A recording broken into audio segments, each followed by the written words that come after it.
Kemudian siap nggak ya? Satu-satunya jawaban adalah kita harus siap. Belajar AI sendiri, mengoperasikan AI itu kan job yang baru.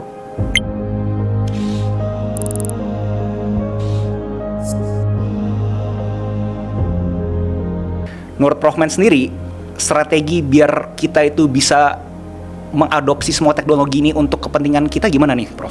Buat anak-anak di sini yang 20-an nih kayak berasa, gue udah di negara berkembang, sekarang negara maju ada AI, gue harus belajar AI juga gitu loh. Apa nih yang harus gue lakuin? Jadi begini, ya mungkin Mas Agus juga punya pengalaman luar negeri sama dengan saya ya. Yang harus kita miliki yang pertama adalah tidak ada kata terlambat. Ya, setuju ya. Ingat, mungkin saya dulu 20 tahun yang lalu di Amerika kuliah S3, mungkin Cina masih fase belajar, gitu ya. Sekarang mereka sudah maju.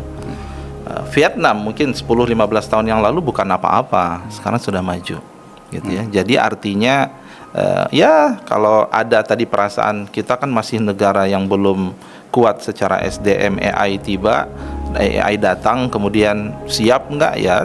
Satu-satunya jawaban adalah kita harus siap, gitu ya. Jadi sehingga ketika kita sadar bahwa kita siap itu adalah mentalitas pertama, mentalitas kedua ya kita harus bisa, ya. Dan dua mentalitas ini menurut saya harus kita miliki.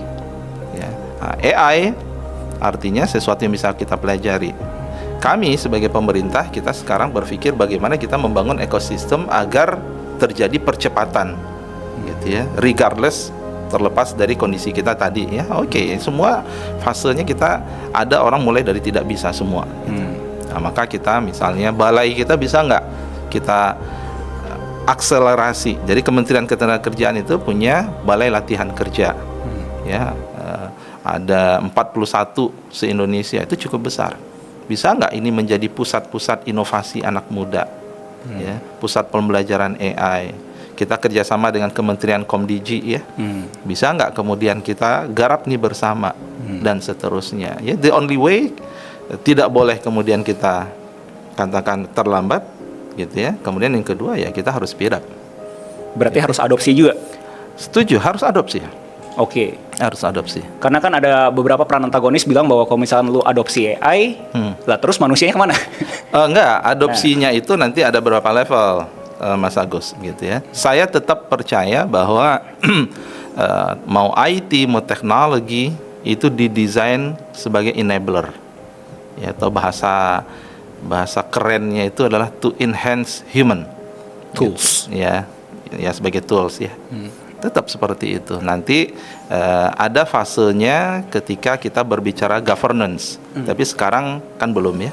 Jadi sekarang kita adalah bagaimana AI untuk membantu meningkatkan produktivitas, AI membantu kita untuk bisa meningkatkan kreativitas, inovasi, dan sebagai tools menurut saya itu harus kita pakai. Mirip, kalau saya sering dengan sederhana dulu, zaman saya waktu SMA dulu itu kan belajar komputer, ya, mulai dari ngetik ya pakai prosesor apa. Ini teknologi ini gimana nih? Kan ada kekhawatiran yang sama mungkin muncul saat itu ya. Ini jangan-jangan nanti ketika ada teknologi komputer dan seterusnya pekerjaan gue hilang nanti begitu ya. Nah, ini sama tapi tentu semakin masif ya. Nah, kalau di konteksnya itu, kalau ngomongin generasi yang sekarang, aku coba dari makro ke mikroin.